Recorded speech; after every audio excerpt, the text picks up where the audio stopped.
Jonathan Haidt once said, the most powerful force ever known on this planet is human cooperation, a force for construction and destruction. Keep this in mind as we discuss today emerging economic tensions between India and Russia and what message this may be sending to the rest of the world. My name is Dr. David Waralu, And my name is Elizabeth Ann Stewart. and you are watching Geopolitics in Conflict. Our show today is sponsored by Noble Gold. Russia says it has billions of rupees in Indian banks. Problem is they can't use them. Russia doesn't buy very much from India. Do you see the problem here? This is a problem because we accumulated billions of rupees on the accounts in the Indian banks, and we need to use this money, but... All right, Elizabeth, what's going on with this issue here? Because it just came on surprisingly. I wasn't expecting it. Russia and India, whoever thought? Well, and interesting that you said that because that's right. It just did come on seemingly a little bit out of the blue because just 2 days before this happened, India basically said our relations are very, very strong. So what's happening is basically Russia has been getting paid for its crude oil in rupees. The problem with that is that they are not equal exchanges. So, for example, the Russians would basically have to convert the rupees to a different currency to be able to use them because the only people who are interested in rupees are India.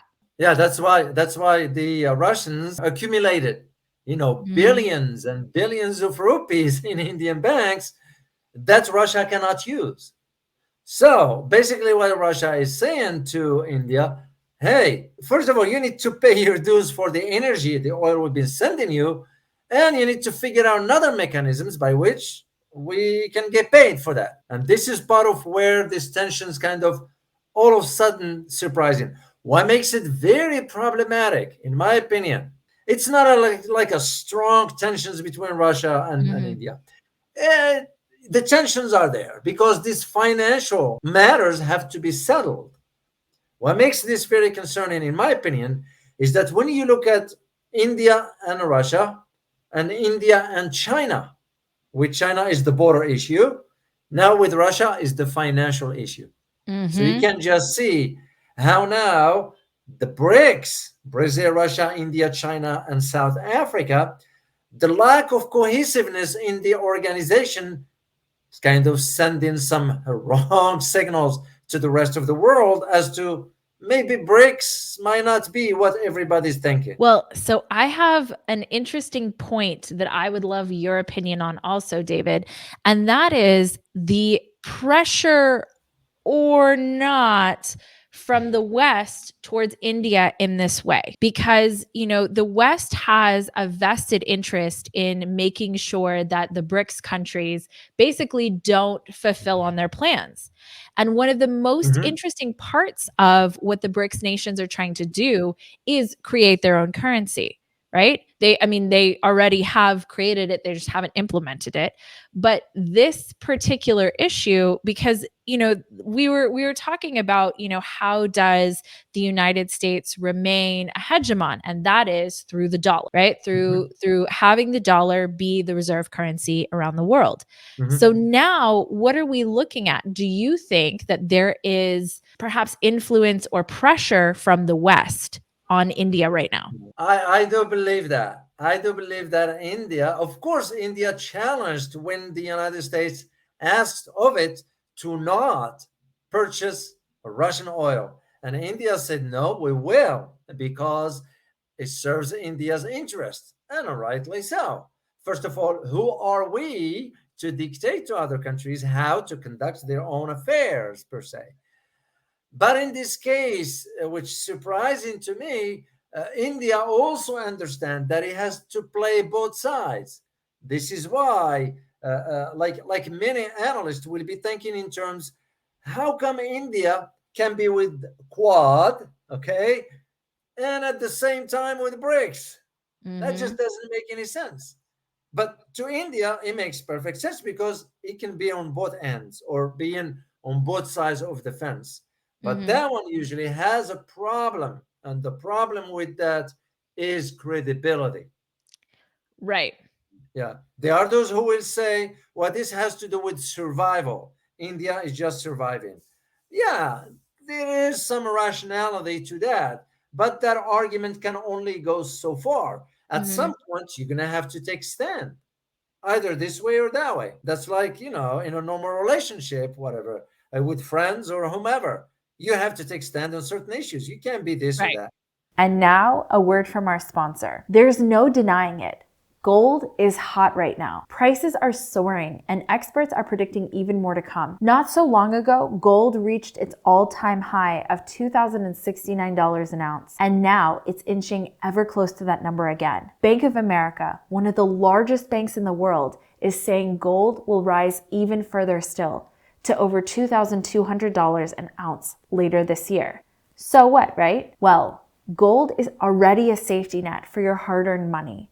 And now, when the stock market is all over the place and the value of the dollar is uncertain, being safe really counts like never before. Noble Gold is offering a 5-ounce America the Beautiful coin for any qualified IRA or old 401k rollover. Terms apply. A solid silver US Mint issued coin celebrating our national parks, free with every qualifying precious metal IRA or 401k rollover. You can't go wrong with Noble Gold Investments. Call them at 877-646-5347 or visit them online at geopoliticsgold.com. geopoliticsgold.com. There's always a risk of investment and there's no guarantee of any kind.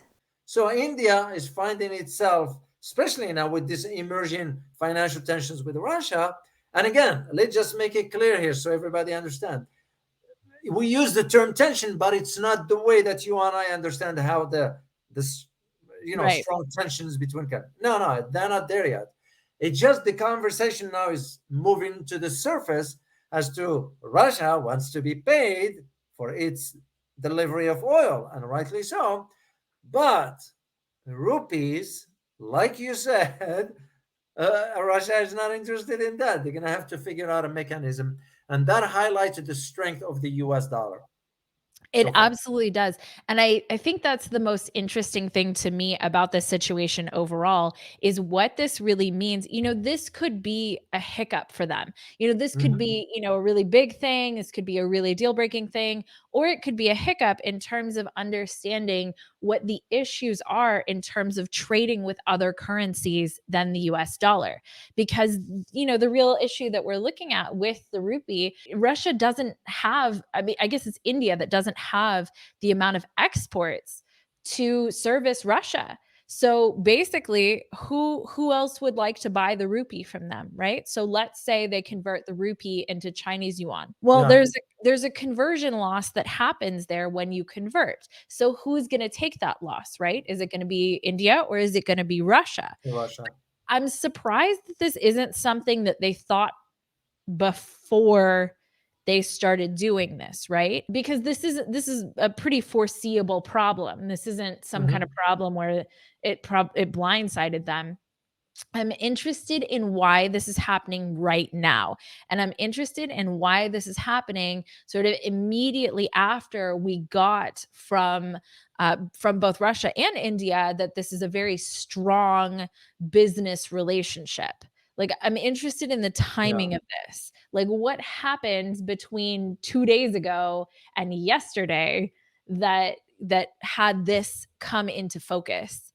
Because this isn't something they didn't know before this. Yeah, I'm sure they have considered that the possibility of some sort of a snag like this one here, because of course, when you convert from one currency to another, you have to go through the dollar because that's Mhm. just part of how. And I'm finding out that this in the part of the world I'm in, as I sort of fact check certain information on the ground here, and I'm finding that okay, I have to sort of convert this currency through the Yeah. dollars for me to be able to use it whatever part of the Mhm. world I'm in.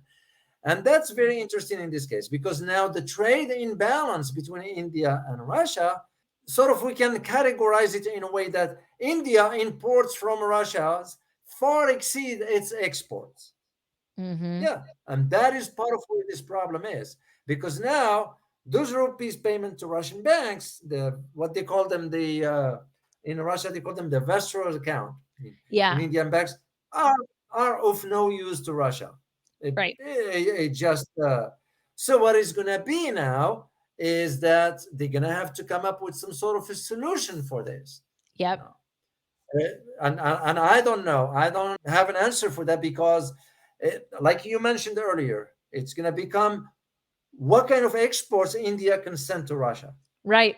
That's really the big question is what kind of Yeah, exports, because there is a real concern.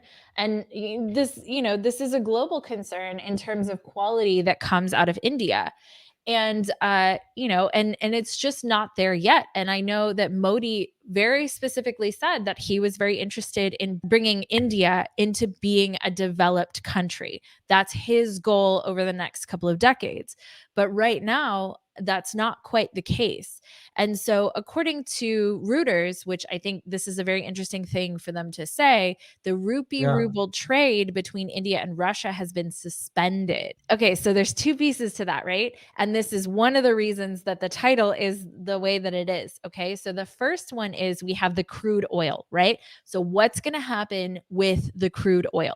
Now, Russia has a surplus of crude oil. So, it's possible Mhm. that that will keep flowing. But what else is there?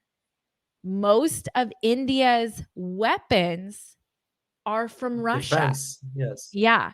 And that is so, correct. mhm. So I have some actually interesting stats for how much of Mhm. India's basically large weapons are Russian. So this is data from the International Institute for Strategic Studies military balance. More than Mhm. 90% of India's army's armored vehicles are Russian. 90%. Wow. 69% of combat aircraft operated by their Air Force and Navy, Mhm. 44% of the Navy's submarines and warships are Russian. Of these vessels, 65% carry Russian missiles. Yeah, and there is an additional aspect to this, and this has to do with the S-400 missile systems, Yep. which now Russia decided to hold back, because of India's inability to compensate Moscow regarding the sale of Mhm. energy. So, why is this, also important? Just for you to know, is because remember when Pakistan purchase any new weapons, India will have to ensure that it has similar capability like Mhm. Pakistan. This is why you see in the arms race between the two nuclear neighbors. Anytime India purchase weapons, Pakistan will do, and vice will do the same, and vice versa. So, but the supplying of the S-400 missile system, it's sort of it's going to impact now if it's going to impact India if Russia decided not to deliver the regiments. Oh, I don't see this happening because if they sign a contract, except that if Russia will ask China to pay I don't know what they will ask them for, maybe pay in gold. I'm Mhm. I'm I'm not sure. I'm not sure Yeah. how they're gonna, but it's something that they're gonna have to figure out a solution to. Otherwise, things will go from basic misunderstanding or not finding a solution to being complicated. That's how I see it rolling. David, because Yeah. human behavior. So, my background, my degree is in global business, but my specialty really is in human behavior, right? So I'm Mhm. always interested in what's behind the story because, this if you look at the different news outlets, CNBC is reporting it in one way, the Eurasian Times is reporting it in another way, right? But what I'm really interested in is what's underneath, what needed to be leveraged because this seems like a leveraged move. And I'm interested in what's happening, because there is India and China do have a conflict, right? And that's very problematic. Mm-hmm. The concern with that, where the concern with that is, again, it's the optics on the global stage. Mm-hmm. Here you have two members of the same organization, the BRICS, and yet they couldn't figure out a solution to the Ladakh border, or the border issue, that is. And that doesn't bode well for the credibility of Mm-hmm. BRICS. Because, Right. as I'm sure you know, a lot of conversation, a lot of research, a lot of analysis have been sort of suggesting that BRICS will play a major role on the global stage, economically speaking, especially with now having almost 19 countries waiting to get in. Mm-hmm. But when you have tensions like this, of course, between Russia and between India and China, and now you have these financial tensions between Russia and India, like, again, the way I see it is sending a signals that many other countries are gonna say to themselves, well, they couldn't even resolve their internal Mm-hmm. dynamics. How can they project stability and strength economically? That is, and especially Absolutely. this, yeah, and especially this comes in the wake of European Union with what Olaf Scholz, the Chancellor, is calling for, making sure that the EU is considered the third superpower after the United Mm-hmm. States and China. I'm keeping my eyes open, especially it's gonna be when August gets here, as the BRICS meeting or summit will be held in Mm-hmm. South Africa. I'm gonna be very, very, very watching that very closely to see what comes out of that. And one thing I learned in the world of geopolitics, especially when it comes down to events like this, what you have to look for is the final communique, the statements issued by the entities that conduct the summit, and the wording of it. The Mm-hmm. wording of the statements usually gives you an idea about the trajectory as to where things will be headed. And this is Mm-hmm. something I am going to be very, very focused my attention on. I think you bring up a really good point about sort of the interesting inability to resolve these conflicts. And even the fact that we have this as a news story, even the fact that we heard about this being a problem, because Mhm. this is something that they could have handled internally, right? Yeah, We never, the general public never had to know that this was a problem. problem. And so we are looking at, an issue where China and India just can't. How long has this been going on and they just haven't been able to resolve it? For quite a Mm, while now. I mean, the last clashes that took place, fist fights.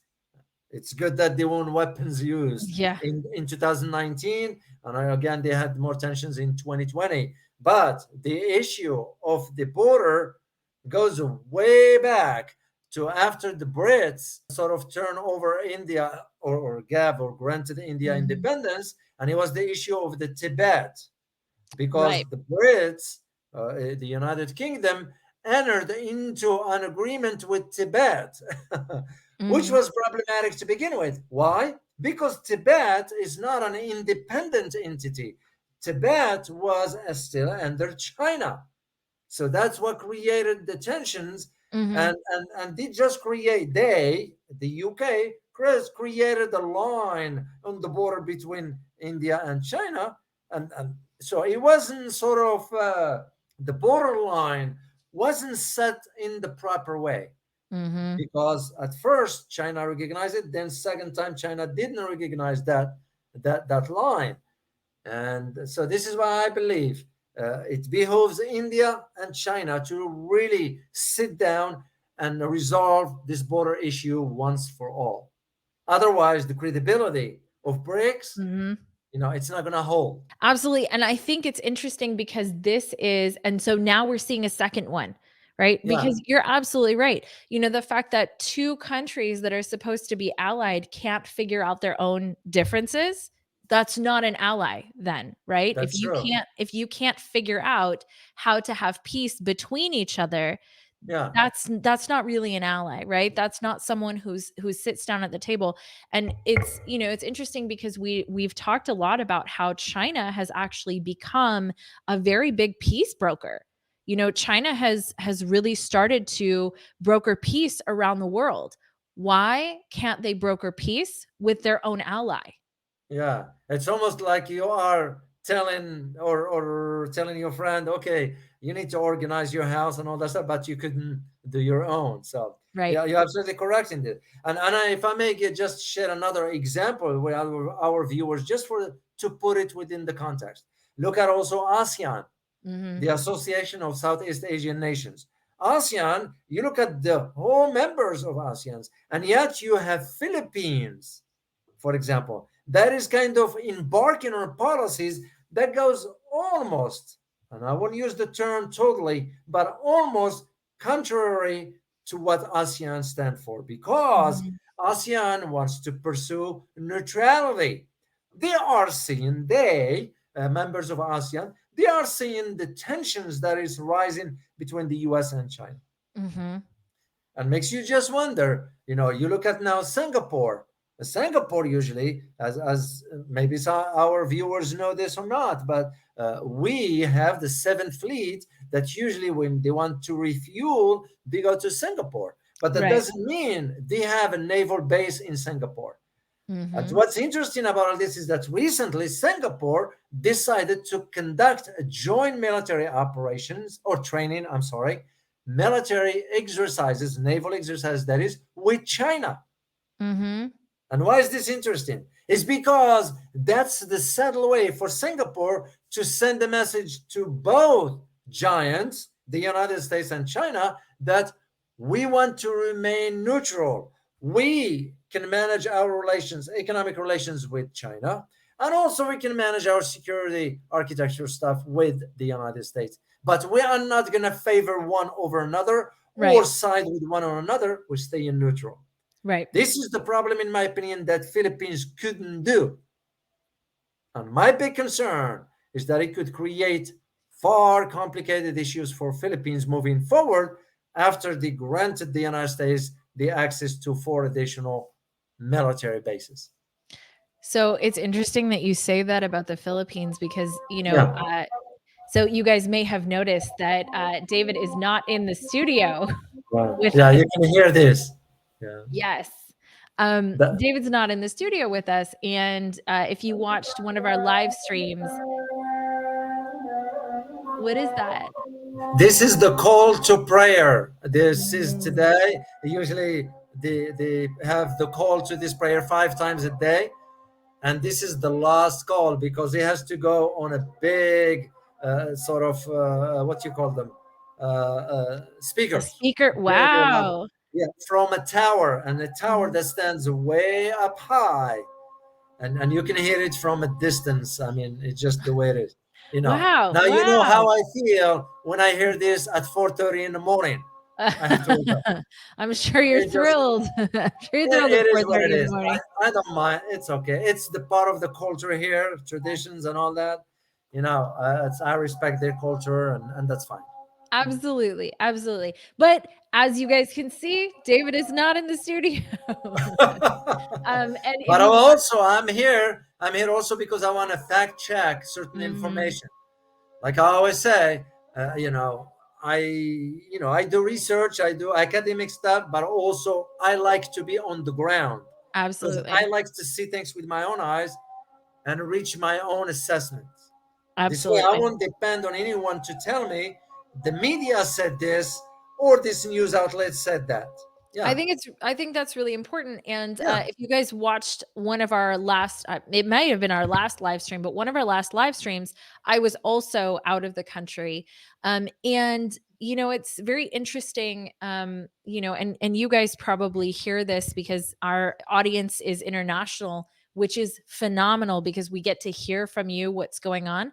But the amount of people where we were who really believed that the United States was going to save them if something happened, or the United States was going to really stand up for them. And unfortunately, historically, that has not always been the case. And so it's been very interesting listening to that mentality of, oh, it's okay because the US is going to step in and save XYZ, Yeah. whatever country they're in. The issue with that is that if you're looking for someone else to save you, they're always going to look out for their interests first. So if it's in the US's interest, they will step in. If it's not in the US's interests, then they won't. But I wonder how much of that sort of culturally is happening where, people are looking for, sort of the protector of the United States. And, there are times, World War II, the United States did step in. And the United States made a huge difference by stepping in. But, that hasn't always been the case. And it hasn't always been the case that the US stepping in has been a good thing for the country that they stepped into. Yeah, well, because we moved away from the ideals of what the United States was all about. This is Mhm. where the challenge that now we are seeing as Americans, and I'm sure the rest of the world is which is noticing this. Because if I am to tell you how the United States used to be, let's say in the 50s or the 60s, it was all about the community. Mhm. We kind of now you're seeing where our foreign policy is headed. You got a president our president that is, can understand. He can't understand the realities of how, no offense to his mental abilities that Mhm. are diminishing beyond. But at the same time, when you are making decisions on behalf of a country, the welfare of a country comes first. Right. I remember this in my days back when I used to still work inside Washington and so. And you come across some individuals, some high-ranking individuals, when they ask questions and you give them the answer, but they don't like it. Well, they Right. don't like it because I am not here to tell you what you want to hear. I don't Right. care about that. I don't give a damn about that because I am concerned about where the country is headed. If Mhm. I am to tell you only what you want to hear, then what's the point? And this is the same arguments here. It pains me to say this as an American. What has become of our country? Yeah. It's sad to say, and I don't understand when people don't like to hear the truth. I don't get it. Why they don't like it? It's the truth. You have to Well, speak the truth. so in human nature, we Yeah, always, when things are good, we always tend to think that they're going to keep being the way that they are, right? yeah, Human beings are something called change averse. People don't like change. No matter what people might tell you, oh, I love change, or oh, I'm great at change, they're not. People are very, very bad at change. And for most of our lives, most of the people who are alive right now, we have only known the world this way. It's the only way we've ever known the world. And our history books, we're poor readers of history. All yeah, in almost every country, right? We're poor readers of history. And so we don't learn from the mistakes of our past. And one of the things that we did recently was revisit Auschwitz in Poland. And that is something that, it's even ingrained on a plaque that this is a warning to humanity to not repeat this, to not let something like this happen again. But, most people don't have any connection to the fact that that was real and that happened not too long ago. Your grandparents, not your grandparents, but my grandparents probably did fight in World War II. This is very, very recent, but we don't sit and we don't think about what happened in the past. We think that this is the way that it's been for the majority of my life. It's going to be this way forever, and it's not. And so yeah, you look at people and you say, hey, this is actually changing. It's changing in front of our eyes. We're actually watching history happen right in front of us. But it's so in the human mind, trying to change someone's mind about a topic they believe very strongly, trying to change their mind is a very similar reaction in their brain to when they're being physically attacked. And so mm, people have a really hard time. And so for those of you, if you guys have ever tried to have a conversation with a family member or even a stranger where you believed a different thing than them, and they got really argumentative, and they were really hard to deal with. That's why, is because you can't just take someone's worldview away from them, because it's the same for them as if you're trying to attack them. And so, you're the United States, so I went to South Korea probably a decade ago. And when I was in South Korea, that was very much, the mentality. And that was, the United States is our guardian, the United States is our protector. And, I was treated very well because I was an American. So I went for business there. And so I was treated very, very well, even to the extent, this is a personal story, but even to the extent, we went out to, I was a little bit younger than I am now. I know Oh, I it just probably it just numbers, Elizabeth. No more, It's no just less. It's just numbers, and I know numbers. I probably look younger than I actually am, but that's what, good health and taking care of myself does. But anyway, so one of the things that happened there is that we were standing in line for, for a nightclub, and the guide, my translator, he had to get in the line that was for Koreans, and I had to get in the line that was for foreigners, and they basically just like ushered me in. And I said, I'm not going in without him. He has to come with me. And so he did. And, the bouncer let him in. But it's very interesting to see what other mentalities there are about the United States and what the United States is going to do for other countries. So as you're talking about the Philippines, Yeah. I think that there's some level of that going on there too. Well, same with South Koreans right now are wondering about what their president is doing. It's because Yeah. I'm sure our viewers are aware of the agreements between South Korea and the United States regarding the conversations vis-a-vis this nuclear submarines. And as a Mhm. matter of fact, the Prime Minister of Japan, Fumio Kishida, is in South Korea. So why is this important? If you may ask. It is important because what happened a month and a half ago, it was a visit by none other than the NATO secretary to both countries, Right. and the US is trying to sort of solicit the cooperation of both Japan Mhm. and South Korea vis-a-vis the Taiwan issue. Mhm. You can just see, you don't have to be geopolitical analyst to see where the trajectory of this, where this is headed. Right. And you ask why Philippines is doing what it's doing, and now you got South Korea, then Japan, Mhm. then Australia. Makes you just wonder. Like what when we had the interview with Robbie Barwick, he Mhm. explained it very well. Like who controls Australia?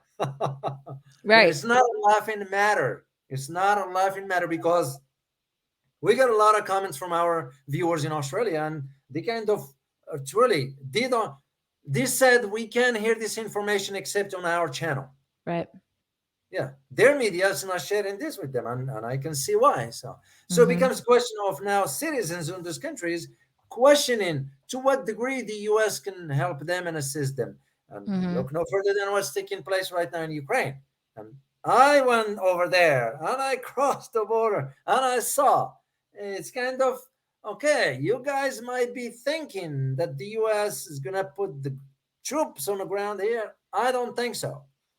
And Yeah. Europe is finding that out now as we speak, especially from an economic perspective. Mhm. They're finding that out very, very, very strong. Well, so speaking of economic perspective, so I have sort of one more, I guess, pressing point Yeah. about our topic um between Russia and India, right? Because, it's a big deal for them to halt trade. I I Hmm. don't see it being halted for the long term. No, I won't. That seems to me at least like it's a power move, right? So one of the big arguments that's sort of happening here in the West is that the United States or sort the conversation that basically that's happening that we're getting here in the news is the conversation of Russia is just not able to physically send the weapons to India. and maybe that's why this is happening, right? That maybe Russia's just not able to do it, and so that's why they're, causing the fuss. So what do you really think is Russia's capability of continuing to supply India with arms? Well, in this case, Russia is also thinking about its own interests, and its own interest is ensuring that sort of, hey, India, we can play hardball if we choose to, Mm-hmm.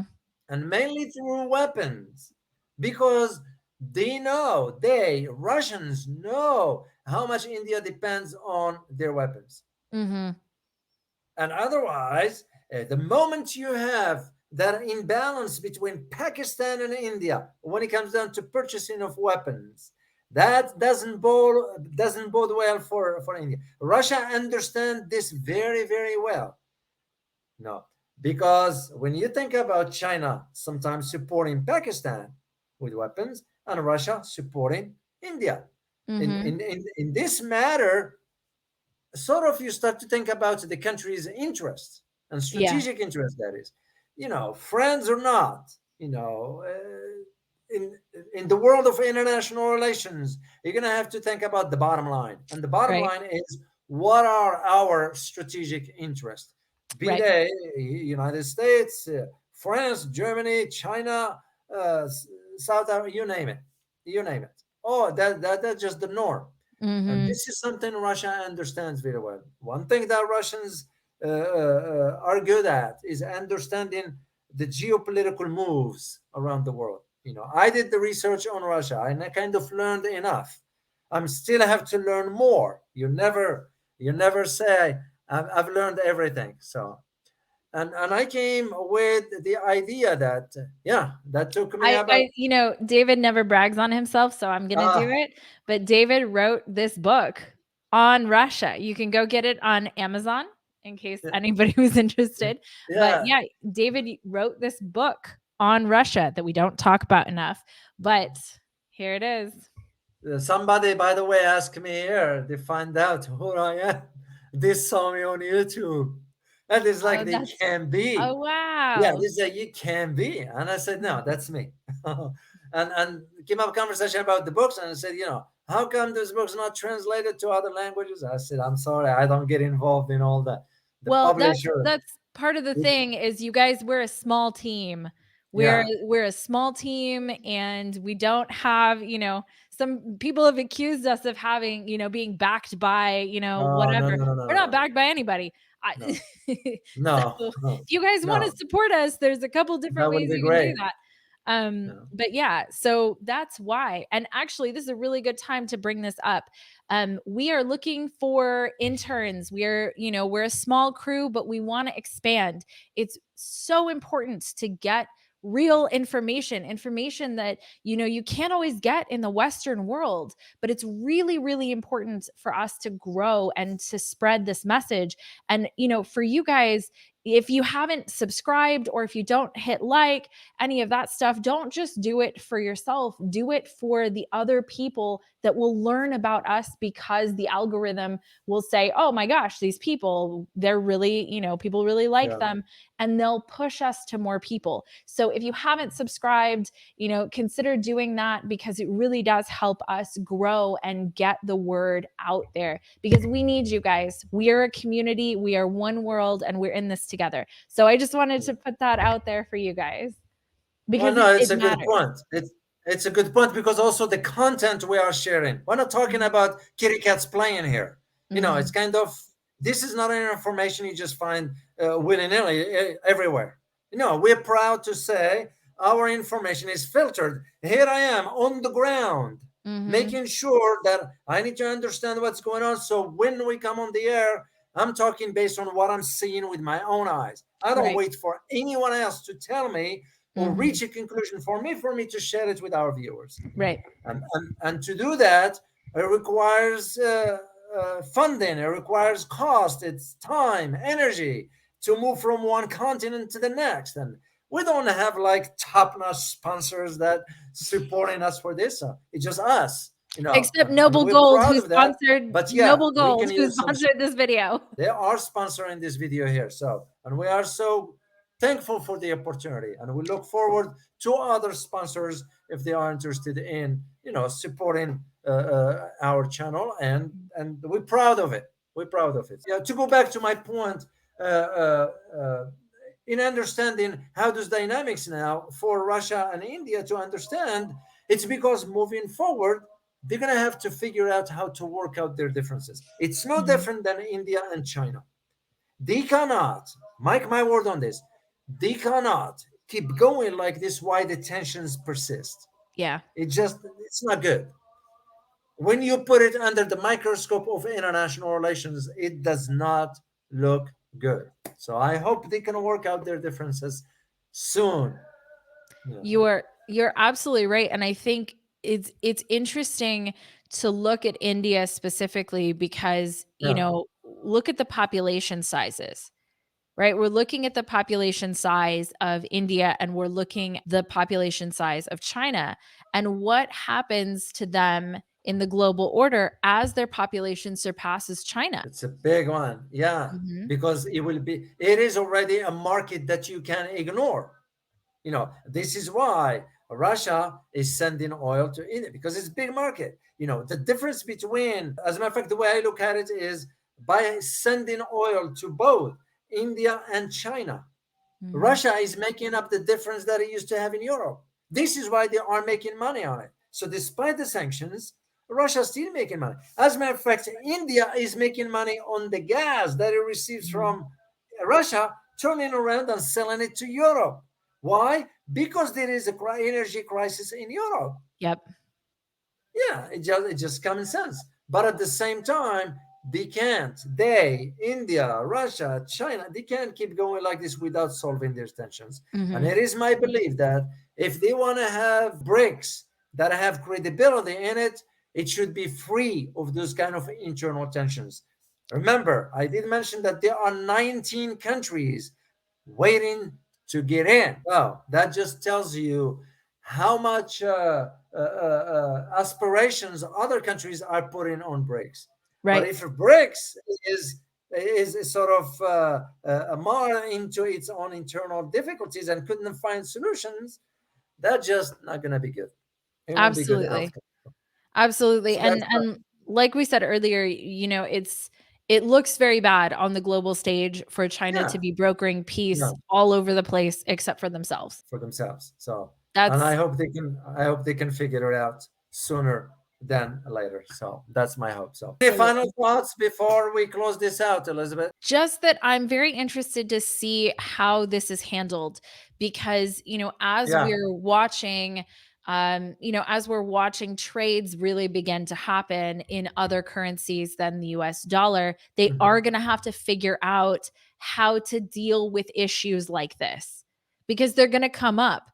And so is Yeah. the issue that they're going to trade in gold? Are they going to, how are they going to work this out? But I think this is one of the critical questions to ask about as all of these countries are sort of trying to get away from the US dollar. Doing a direct currency exchange doesn't always work because you end up with situations like this. And although Yeah. Modi is very dedicated to bringing China in or bringing India, I keep saying that, but bringing India into being a developed country, that's still a little ways away. And there's no way for India to make up the exports to Russia for that to be worth it. So how is that going to be resolved? Because it's very possible that that's how it's going to be resolved between countries whose currencies are worth more than the country that they're trading with. And by the way, before I forget, just for our Mhm. viewers to know, you've been in India. Yes, So I have. you visited India before. I'm sure you are noticing the big difference between back then and now where Yeah. India is. So you are absolutely correct as to the question you asked, which is very good. I hope our viewers leave us some comments on this or answer that Mhm. one, and usually we will respond to those comments. And if they can let us what they know about this, that would be great. So, well, as always, prepare yourself for a changing world order. Till next time, guys. Bye bye.